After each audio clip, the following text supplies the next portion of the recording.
ठीक है, तो मेरा स्क्रीन आपको दिखाई दे रहा है। ठीक है, हम पहुंच जाते हैं कार्डिक साइकिल पे जो हमें पढ़ना है।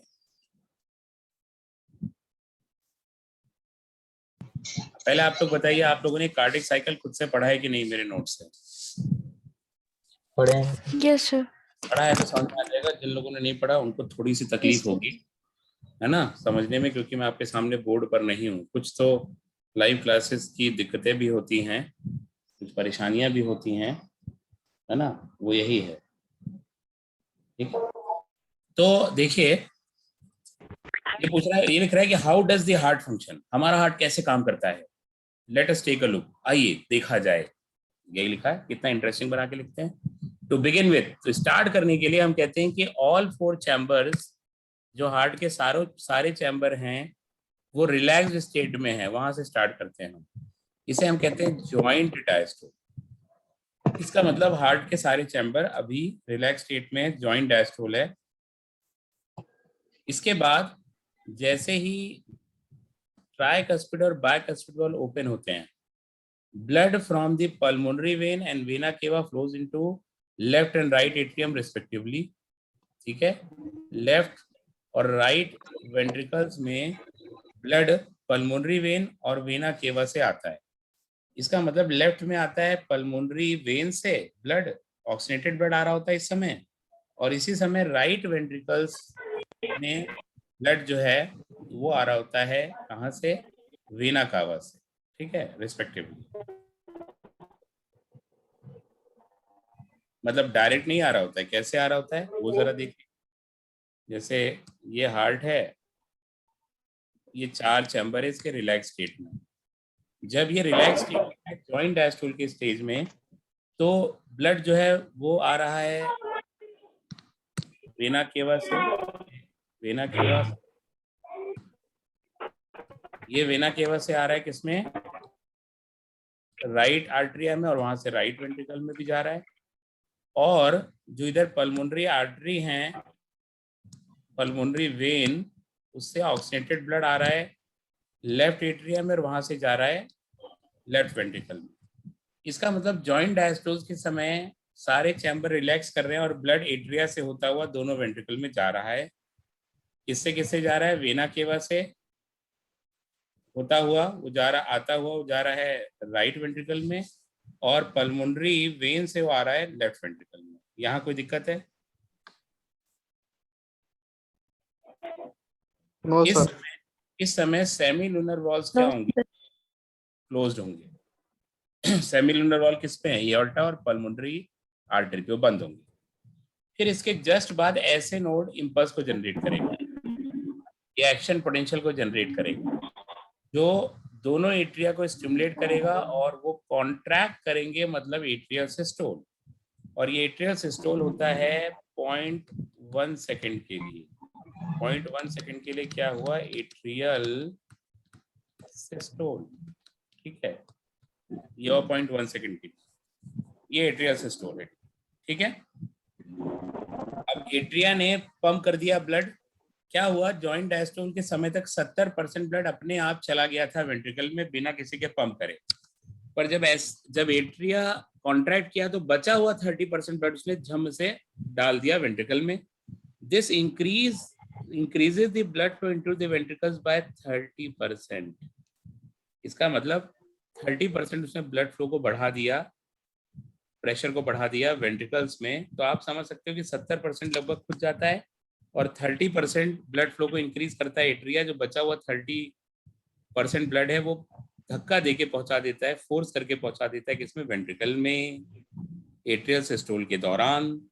The action potential is conducted to ventricle, उसी दौरान एक्शन पोटेंशियल वेंट्रिकल के पास पहुंच जाता है। ठीक है, which is conducted to the ventricular side of AV node, AV bundle and bundle of इससे होता हुआ ट्रांसमिट होता हुआ एंटायर वेंट्रिकुलर मस्कुलेचर पे पहुंच जाता है। इसका मतलब वेंट्रिकल्स की मसल्स तक ये इंपल्स पहुंच गया। जैसे ही पहुंचता है इससे होता है वेंट्रिकुलर मस्कुलेचर का कॉन्ट्रैक्शन, जिसे कहते हैं वेंट्रिकुलर सिस्टोल। और ये जो वेंट्रिकुलर सिस्टोल है नेडियर, वो होता है 0.3 सेकेंड के लिए। कितनी देर के लिए? 0.3 सेकेंड। ये टाइम है वेंट्रिकुलर सिस्टोल। दोनों वेंट्रिकल 0.4 करते हैं, ठीक है। और जब वेंट्रिकुलर सिस्टोल करेंगे तो उस समय एट्रिया क्या कर रहा होगा? वो तो सिस्टोल कर नहीं सकता, वो क्या कर रहा होगा? रिलैक्सेशन, मतलब डायस्टोल। देखो, एट्रिया और वेंट्रिकल एक साथ काम नहीं कर सकते पर एक साथ आराम कर सकते हैं। आराम को हम कहते हैं जॉइंट डायस्टोल, जहां से हमने स्टार्ट किया था, जॉइंट डायस्टोल। और जॉइंट डायस्टोल 0.4 सेकंड का सर होता है। इसको एक बार और बता दीजिए सर, मेरा कट गया था, नेट कट गया। हाँ, तो वैसे तो आपने लेक्चर में पढ़ा हुआ है, मैं रिपीट कर देता हूँ कि हमने जॉइंट डायस्टोल से स्टार्ट किया, ठीक है बेटा। जब जॉइंट डायस्टोल हुआ उस समय जो ट्राइकस्पिड और बाइकस्पिड वॉल्व खुले हुए हैं, तो ब्लड जो है एट्रिया से वेंट्रिकल में आ रहा है। फिर एट्रिया ने कॉन्ट्रैक्ट किया, 30% बचा हुआ ब्लड उसने एक्स्ट्रा पुश कर दिया। 70% ब्लड अपने आप चला आता है वेंट्रिकल में, पर 30% ब्लड को फोर्स करना पड़ता है एट्रिया को वेंट्रिकल में। फिर वेंट्रिकल कॉन्ट्रैक्ट करता है तो ब्लड को पंप कर देता है किसमें? एओर्टा और पल्मोनरी आर्टरी में। जिस समय वेंट्रिकुलर कॉन्ट्रैक्ट कर रहा है या सिस्टोल कर रहा है उस समय एट्रिया वो रिलैक्स करेगा, और जिस समय एट्रिया सिस्टोल कर रहा है, डायस्टोल कर सिस्टोल कर रहा है, उस समय वेंट्रिकल क्या करेगा? रिलैक्स या डायस्टोल।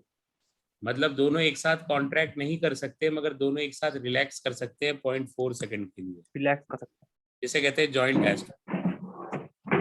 0.4 सेकंड के लिए दोनों ने आराम किया, 0.1 सेकंड के लिए एट्रिया ने काम किया, 0.3 सेकंड के लिए वेंट्रिकल ने काम किया। तो टोटल टाइम मिलाइए, एक कार्डिक साइकिल का टाइम है, एक हार्ट बीट का टाइम है, तो टोटल टाइम जरा बताइए कितना हुआ? कितना हुआ? 0.8। तो ये बेटा जी कार्डियक साइकिल का टाइम हो गया, कार्डियक साइकिल का टाइम हो गया 0.8 सेकंड। क्या बात को समझ गए? Yes sir. ठीक है, अब जरा देखिए, तो आगे लिख रहा है this causes the ventricle muscle to contract the atria coinciding with ventricular systole.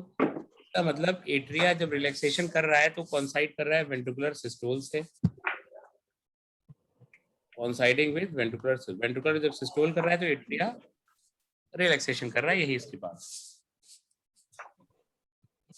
आगे देखते हैं, ventricular systole increases the ventricular pressure causing the closure of tricuspid and bicuspid wall due to attempt backflow of blood into the atria। क्या मतलब हुआ? Ventricle जो है वो जब कॉन्ट्रैक्ट किए तो वेंट्रिकल में प्रेशर बढ़ गया, इतना बढ़ गया कि बाइकस्पिड ट्राइकस्पिड जो नीचे की तरफ खुले हुए थे धड़ से ऊपर बंद हो गए, धड़ से जाके आवाज करते हुए बंद हो गए, है ना। तो ट्राइकस्पिड और बाइकस्पिड वॉल का क्या हो गया? क्लोजर। कब? जब वेंट्रिकुलर ने क्या किया? अपना सिस्टोल। इससे ब्लड जो है दोबारा एट्रिया में नहीं चला। अगर बाइकस्पिड ट्राइकस्पिड खुले रहते तो ब्लड एट्रिया में चला जाता, जो कि नहीं हो पाता। ठीक है, आगे लिख रहा है as the ventricular pressure increases further, जैसे जैसे कॉन्ट्रैक्शन की स्ट्रेंथ बढ़ती है वेंट्रिकुलर प्रेशर बढ़ता चला जाता है। The semilunar valves guarding the pulmonary artery, semilunar valve ये रहा guarding the pulmonary artery right side and aorta left side, दोनों में होता है, आर फोर्स्ड ओपन, ये खुल जाते हैं, ये खुल जाते हैं तो ब्लड जो है वेंट्रिकल से होता हुआ इन वेसल में चला जाता है, और बॉडी एक, देखिए जब वो जाता है एओर्टा में तो ब्लड को ऑक्सीडेटेड ब्लड दे देता है, और पल्मोनरी आर्टरी में जाता है जो ब्लड को ले जाती है लंग्स के पास, जहां ब्लड का प्योरिफिकेशन होता है, उसमें ऑक्सीजन ऐड होती है। ठीक है, ऑर्टा को पल्मोनरी वेन बोल रही है? नहीं, आर्टा पल्मोनरी वेन नहीं है, आर्टा पल्मोनरी वेन थोड़ी है बेटा।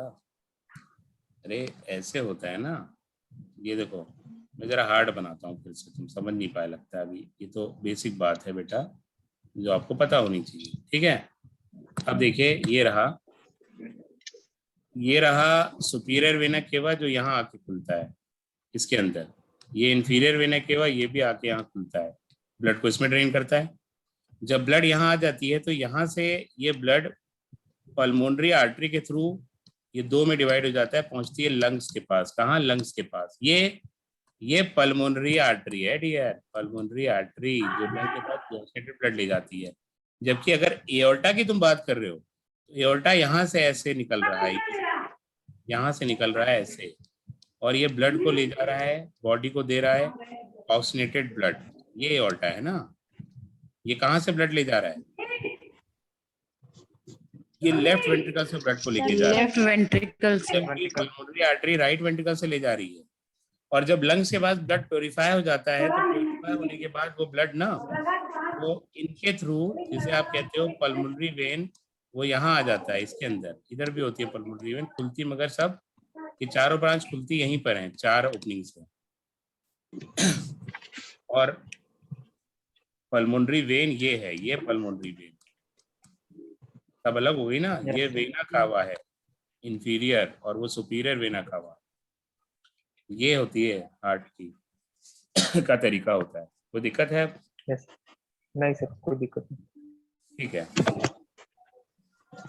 आगे देखिए। अब ventricle now relax, ventricle diastole में आ जाता है और वेंट्रिकुलर प्रेशर फॉल कर जाता है ना, closing the causing the closure of semilunar valve. तो सेमिलुनर वॉल जब ये प्रेशर लगाता है तो खुल जाते हैं, पर जैसे ही वेंट्रिकल रिलैक्स करने लगता है फिर से बंद हो जाते हैं। तो ये बैक फ्लो को प्रिवेंट करते हैं। जो ब्लड पल्मोनरी आर्टरी में गया और जो ब्लड यहाँ एओर्टा में गया वापस ना आ पाए, उसको रोकने वाले जो होते हैं ना डियर, वो यहाँ पे वॉल्स लगे होते हैं, ये बंद हो जाते हैं। ये बंद हो जाते तो ब्लड वापस नहीं आ पाता, अगर आना चाहे तो भी नहीं आ पाता। क्यों बंद हो गया? क्योंकि वेंट्रिकल का प्रेशर घट गया। क्यों घट गया? क्योंकि वेंट्रिकल क्या करने लगे? डायस्टोल करने लगे, रिलैक्स करने लगे। ठीक है, तो इसने कहा कि as the ventricular pressure declines further, tricuspid and bicuspid valves are pushed open, pressure in the atria exert the blood. जो एट्रिया में ब्लड होता है वो अब प्रेशर लगाता है और बाइकस्पिड खुल जाते हैं और वापस से ब्लड आने लगता है वेंट्रिकल में। इस समय चल रहा है जॉइंट डायस्टोल, जो शुरू में चला था, फिर एट्रियल सिस्टोल, फिर वेंट्रिकुलर डायस्टोल। यही चलेगा, यही कहानी आगे बता रहा है। देखिए, यही कहानी इसने लिखी हुई है। तो ये ब्लड जो है ना, वो पहुंच जाएगा वेंट्रिकल में, जो उनमें वेसल से आया है। The blood once again moves freely to the ventricles. The ventricle and the atria now again in relaxed state, diastole में as earlier, जैसे पहले थे। फिर ऐसे नोड ने इम्पल्स जनरेट की, फिर एट्रिया का कॉन्ट्रैक्शन हुआ, फिर वेंट्रिकल का कॉन्ट्रैक्शन हुआ, फिर दोनों का जॉइंट डायस्टोल हुआ। इस तरह से ये पूरा प्रोसेस चलता रहा और इसी तरह से साइकिल होता रहा, जिसे हम कहते हैं कार्डिक साइकिल। यही आगे बता रहा है, देखो। This sequential event in the heart, which is clinically repeated, is called cardiac cycle, and the consists of systole, diastole of both atria and ventricle. As mentioned earlier, heartbeat 72 times per minute generate होती है, तो उतने ही cardiac cycle हर minute में चलती है। इसका मतलब एक मिनट में 60 सेकंड्स होते हैं, उसमें 72 टाइम्स नॉर्मली कार्डियक साइकिल चलती है। जब आप डिवाइड करोगे तो टाइम आएगा एक हार्ट कार्डिक साइकिल का 8 सेकेंड्स। कितना आएगा? 8 सेकेंड्स, क्योंकि 60 सेकेंड्स है 72 टाइम्स, 8 सेकेंड्स पर मिनट। इसका मतलब पर मिनट क्या? 8 सेकेंड के अंदर एक बीट। इसीलिए 72 टाइम्स में कितनी बीट हो जाती है? सॉरी, 60 सेकेंड में कितनी बीट होती है? 72। क्या बात समझे? 60 सेकेंड में हार्ट 72 बार धड़का, तो एक धड़कन कितनी देर की होगी? 0.8 सेकेंड की। उसी को कहते हैं कार्डिक साइकिल। इसका मतलब एक मिनट में हार्ट में 72 कार्डिक साइकिल चलती हैं, या हार्ट 72 टाइम्स बीट करता है। वही आगे लिख रहा है, from this it could be deduce that the duration of cardiac cycle is 0.8 second. During a cardiac cycle each ventricle pump out 70 ml blood, which is called stroke volume. इसे हम कहते हैं स्ट्रोक वॉल्यूम। हर cardiac cycle में 70 ml blood pump करता है heart, एक ventricle.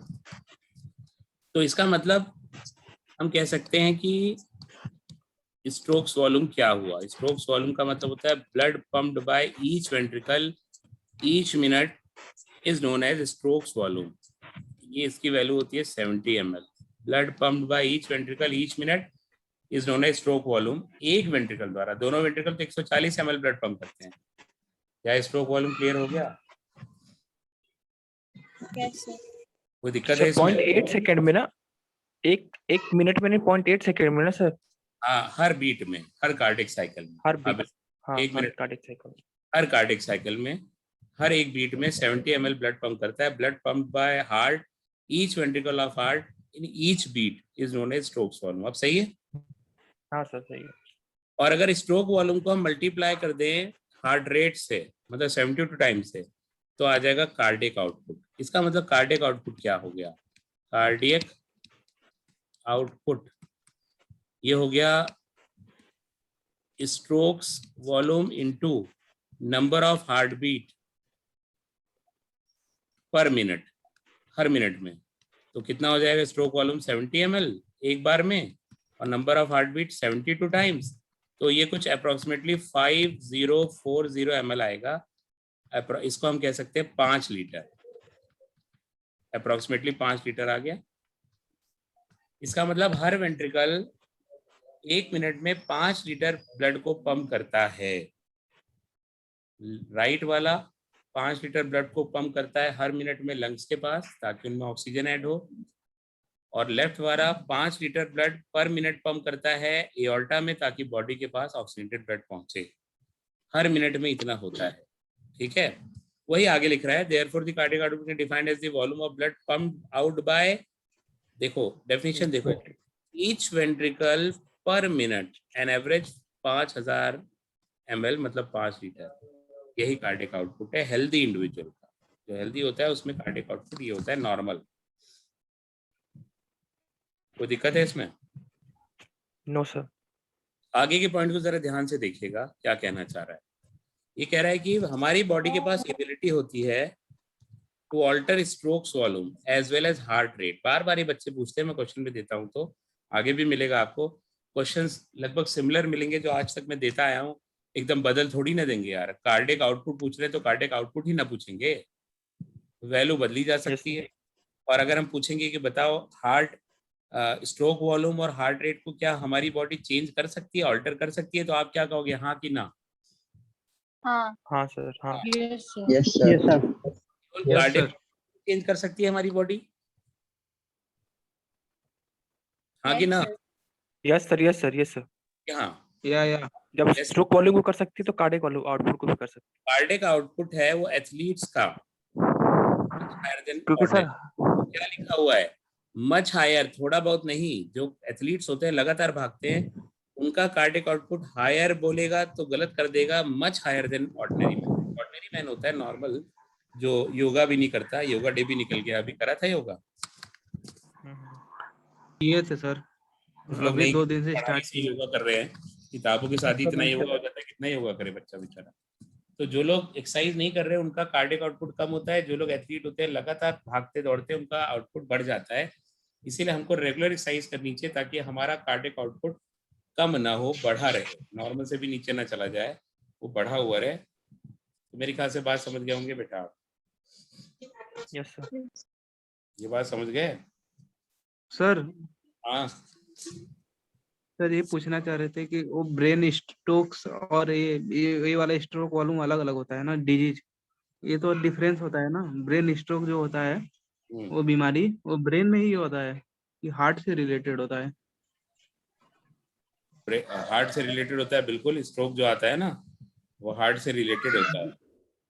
Brain में जो नहीं स्ट्रोक्स आते हैं, सुनो, जो ब्रेन में स्ट्रोक्स आते हैं, या ब्रेन में जो झटके आते हैं, वो झटके तब आते हैं डियर, जब आदमी का जो बीपी है बहुत बढ़ जाता है, बहुत ज्यादा बढ़ जाता है। जब बीपी एक्सेसिव बढ़ जाता है तो ब्रेन की नसें ऐसा लगता है फट जाएंगी, क्योंकि ब्लड धड़ धड़ धड़ करके जा रहा है, उन नसों में लड़ रहा है, धड़ाधड़ धड़ाधड़। तो ऐसे में आदमी को फिट्स आ जाते हैं, है ना? और कभी कभार जब ये नसें फट जाती है ब्रेन में, इतना प्रेशर हो जाता है, तो ब्रेन हेमरेज हो जाता है आदमी को। जो लोग बहुत चिंता करते हैं, मोटे होते हैं, कोलेस्ट्रॉल ज्यादा होता है, ऐसे केस में चीजें हो सकती हैं बेटा, है ना? बात समझे आप? उस केस में ऐसा हो सकता है। Yes sir. ठीक है, आगे जरा देखते हैं। During cardiac cycle two prominent sounds are produced which can be easily heard through stethoscope. First heart sound जो होती है वो होती है लब। जब वेंट्रिकल पंप करता है ब्लड को, तब जो बायकस्पिड और ट्राइकस्पिड वॉल होते हैं वो बंद हो जाते हैं। उनके बंद होने से, धड़ से जो बंद होते हैं, धड़ से नहीं होते, लब लब आवाज आती है, लब लब लब, ठीक है, वो आती है। जबकि सेकंड हार्ट साउंड होती है डब।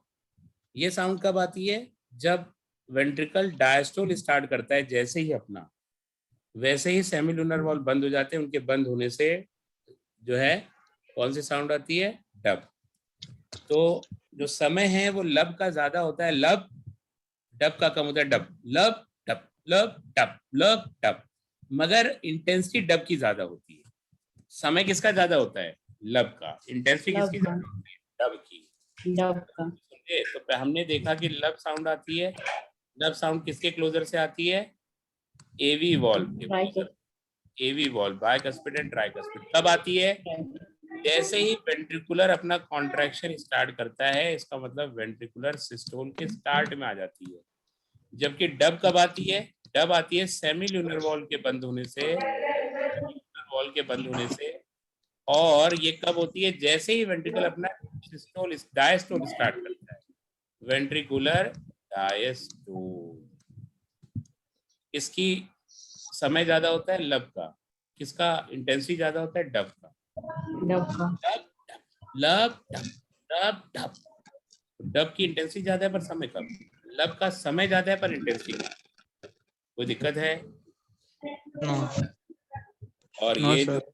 साउंड्स होती हैं, अगर इनमें कोई डिफरेंस आए तो उससे बीमारियों का पता लग सकता है। इसीलिए हम कहते हैं क्लिनिकल सिग्निफिकेंस के हैं साउंड। अगर साउंड जो है लब टप, इसकी देरी पड़ जाए, लब टप लब टप, या ज्यादा हो जाए लब टप लब टप लब टप लब टप, इसका मतलब हार्ट बीट बढ़ गई। धीरे हो जाए मतलब घट गई। तो अगर हार्ट बीट बढ़ी या घटी है या कुछ और दिक्कत है, तो इन साउंड से पता लग जाता है कि आदमी में कुछ बीमारी है। और जब आदमी मरने वाला होता है तो मरमर साउंड आती है। कौन सी साउंड? मरमर। मरमर, कि भाई मर जा। मरमर, मरमर कैसे आती है जानते हो? Defective heart walls. Defective heart walls, अगर ये वॉल्स डिफेक्टिव हों, गड़बड़ हो, तो ये लब डब आवाज सही से नहीं आ पाती।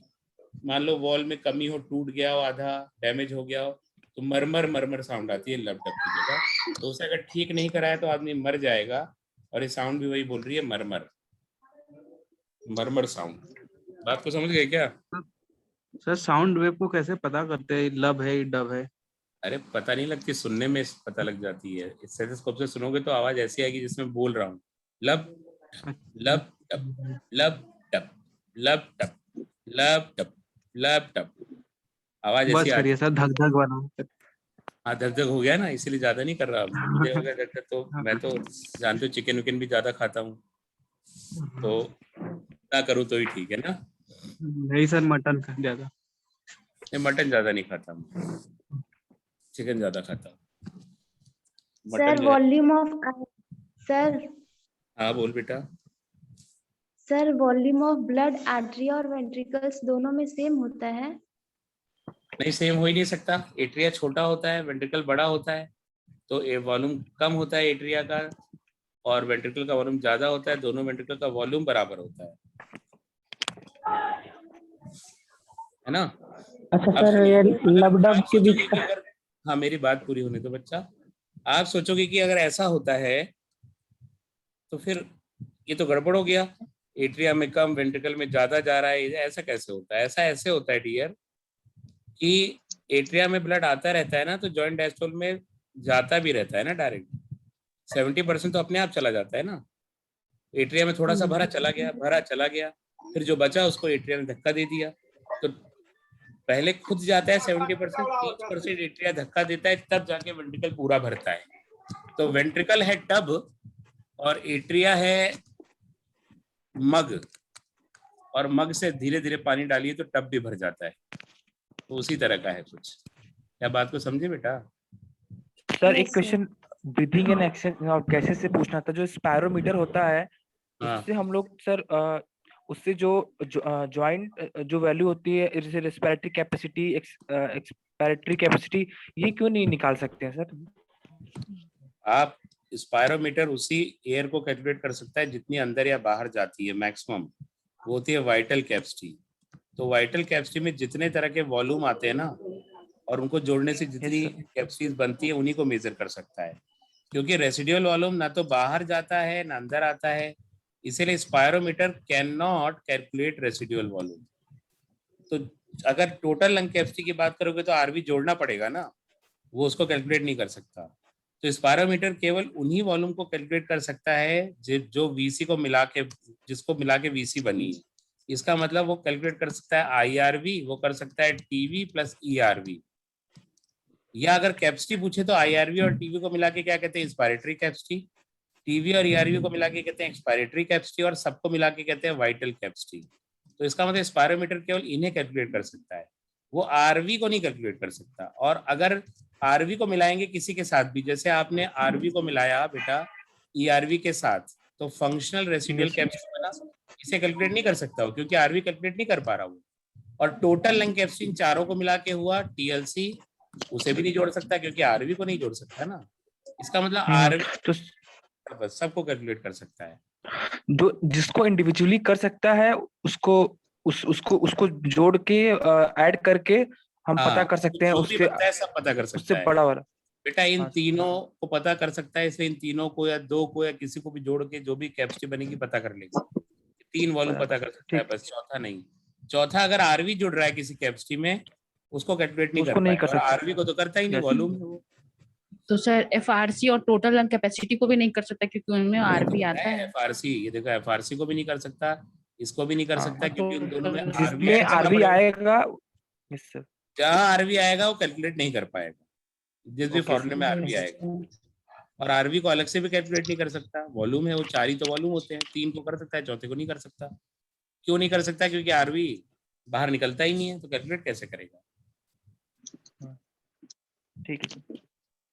सर ये एक्यूरेट रहता है रेसिडुअल वालों में 1100 ml टू 1200 ml, जो हर लोग में एक्यूरेट ही रहता है एवरेज। सभी में कम ज्यादा होता है, एक बच्चे में इतना थोड़ी होगा बेटा, एक बच्चे में तो कम होगा ना, बड़े होंगे तो ज्यादा होगा। सर मरने के बाद भी आरवी वही रहता नहीं है। निकलता, नहीं निकलता मरने के बाद भी आरवी,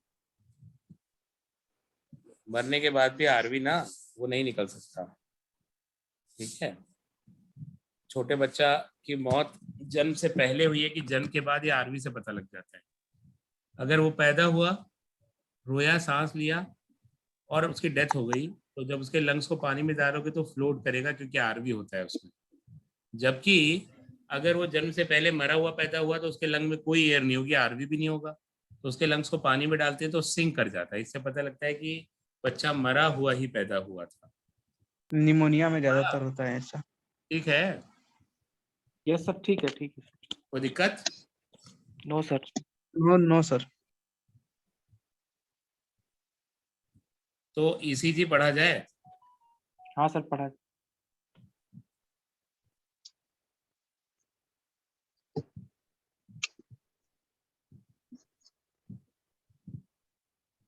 तो ये बात है भैया। चलिए, इंडियन टीम भी ऑल आउट हो गई है, अब केवल पंथ ही खेल पाया 41 रन, उसके बाद मैंने देखा नहीं तो आउट हो गए धड़ाधड़ सब लोग। अब लगता है हारेंगे क्योंकि 138 रन है। चलिए तो इसको पढ़ लेते हैं ना, we are running out of time, तो इसको पढ़ लेते हैं, ठीक है।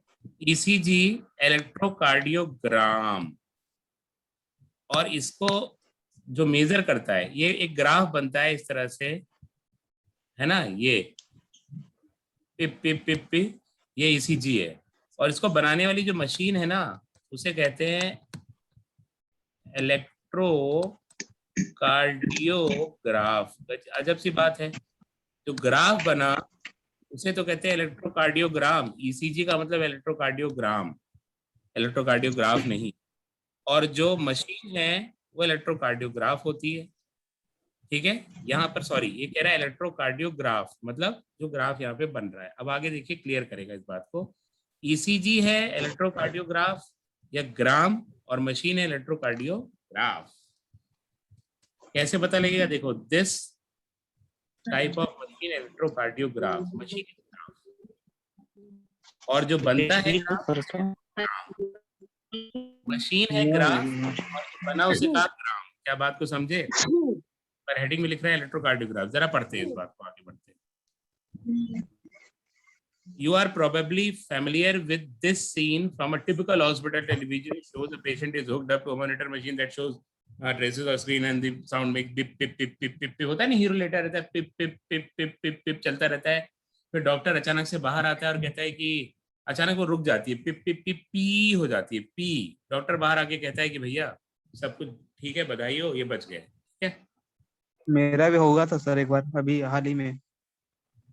हाँ हाँ, मैंने भी करवाया था, करवा लेना चाहिए कभी, बढ़ती उम्र में तुम्हारा तो कोई और कारण था, बीमारी की वजह से। तो मेरी बात समझे, सुने नहीं मेरी बात? तो पिप पिप पिप पिप चल रहा था, अचानक पी हो गया, डॉक्टर ने बाहर आके कहा बधाई हो, ठीक हो गए। सही है? बधाई नो सर। मर गया। सॉरी, मर गया। मर गया सर। कार्डियक अरेस्ट, अगर पी आवाज आ गई, ये होता क्या है? सबसे पहले हम जाने ये होता क्या है डियर। ये जो होता है ना डियर, ये ग्राफ क्या बताता है, इसको याद रख लीजिए इस वर्ड को, ये इलेक्ट्रिकल एक्टिविटी इन हार्ट को बताता है। इलेक्ट्रिकल एक्टिविटी इन हार्ट, ये किसको बताता है? हार्ट की इलेक्ट्रिकल एक्टिविटी को, इलेक्ट्रिकल एक्टिविटी इन हार्ट। क्या बात को समझ गए? ये ना तो डायस्टोल बताता है ना तो सिस्टोल बताता है, डायरेक्टली नहीं बताता, इनडायरेक्टली बताता है, पर असल में बताता है इलेक्ट्रिकल एक्टिविटी ऑफ हार्ट। ठीक है, तो क्या लिखा है देखो, ECG is a graphical representation of electrical activity of heart. लिखा हुआ है मगर लोग गलती कर देते हैं। ये देखो क्या बताता है, electrical activity of heart, electrical activity of heart during a cardiac cycle. To obtain a standard ECG, अगर स्टैंडर्ड ईसीजी हमें ऑब्टेन करना है तो देखिए क्या क्या लिखा है इसमें, जरा देखते हैं ना। To obtain a standard ECG क्या करना होता है वो देख लेते हैं।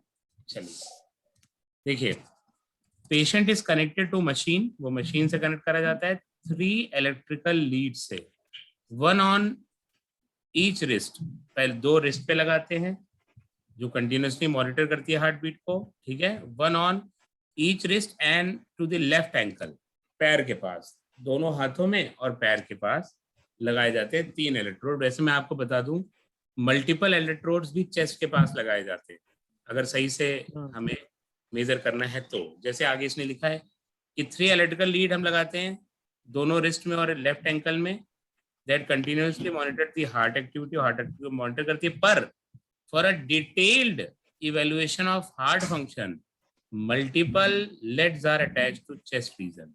इसका मतलब अगर वो बोले कि हार्ट एक्टिविटी को मेजर करने के लिए कितने इलेक्ट्रोड की जरूरत होती है, आपको 3 से काम चल जाएगा। मगर वो कहेगा for a detailed evolution of heart function, अगर ये बोलता है तो आपको अब मल्टीपल लेड्स भी लगाने पड़ेंगे चेस्ट रीजन, कई सारे लेड्स लगाने पड़ेंगे चेस्ट रीजन में। क्या डिफरेंस क्लियर हो गया? Yes sir. आगे देखिए। सर वो जो कर रहे थे उसमें जो जेल लगाते हैं जो, वो क्या रहता है? पता नहीं, वो नहीं पूछा जाएगा।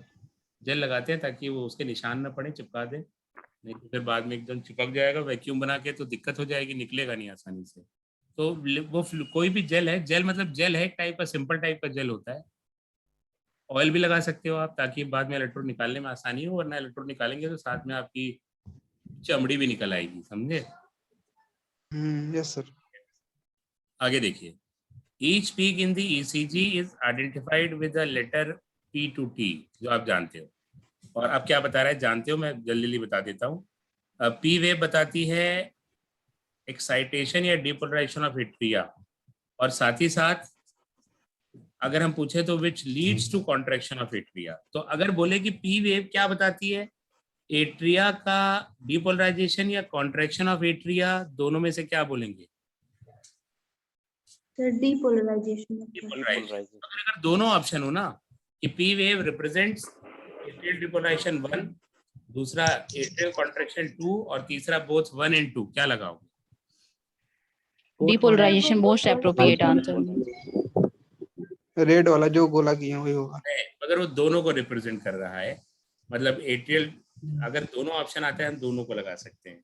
क्वेश्चन में वो अगर ऐसे ही देगा P wave represents the electrical excitation of, आप कहोगे एट्रिया, विच लीड्स टू, जिसकी वजह से क्या होता है, कॉन्ट्रैक्शन ऑफ एट्रिया।